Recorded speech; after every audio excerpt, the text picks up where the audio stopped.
with American labor.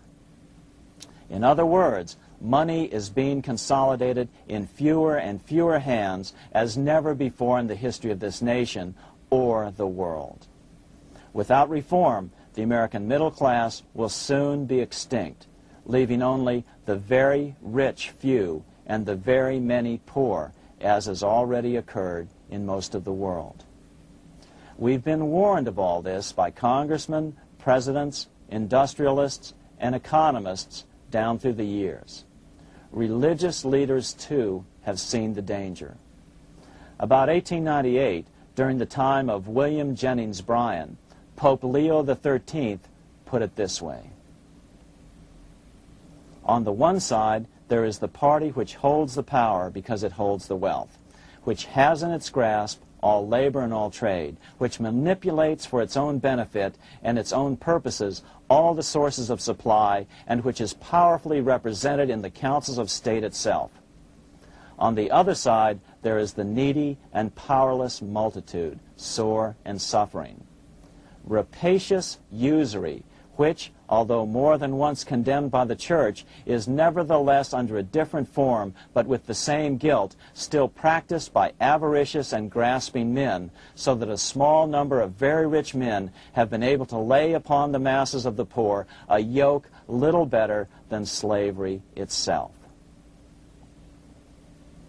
More recently, during America's Great Depression, Pope Pius XI spoke of the same problem.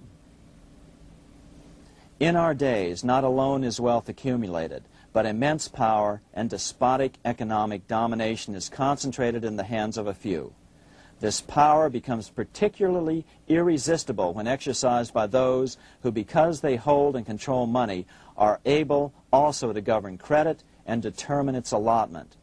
For this reason, supplying, so to speak, the lifeblood to the entire economic body, and grasping, as it were, in their hands the very soul of the economy, so that no one dare breathe against their will. Educate your friends. Our country needs a solid group who really understand how our money is manipulated and what the solutions really are. Because if a depression comes, there will be those who call themselves conservatives who will come forward advancing solutions framed by the international bankers. Beware of calls to return to a gold standard. Why? Simple. Because never before has so much gold been so concentrated outside of American hands. And never before has so much gold been in the hands of international governmental bodies such as the World Bank and International Monetary Fund. A gold-backed currency usually brings despair to a nation, and to return to it would certainly be a false solution in our case. Remember, we had a gold-backed currency in 1929 and during the first 4 years of the Great Depression. Likewise, beware of any plans advanced for a regional or world currency. This is the international bankers' Trojan horse.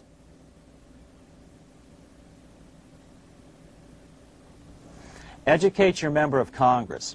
It only takes a few persuasive members to make the others pay attention. Most congressmen just don't understand the system.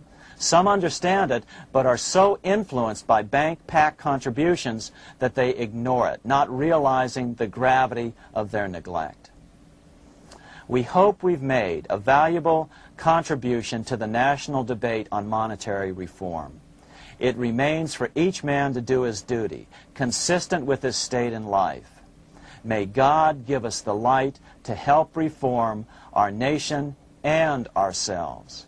We say ourselves because ultimately vast multitudes of men are going to be driven more and more to desperation by the accumulation of the world's wealth in fewer and fewer hands. Men will tend to become like their oppressors, selfish and greedy. Rather, let's keep in mind during this period of reform a warning not to lose sight of greater things, as Pope Pius XI put it. For what will it profit men that a more prudent distribution and use of riches make it possible for them to gain even the whole world, if thereby they suffer the loss of their own souls? What will it profit to teach them sound principles in economics if they permit themselves to be so swept away by selfishness, by unbridled and sordid greed, that hearing the commandments of the Lord, they do all things contrary?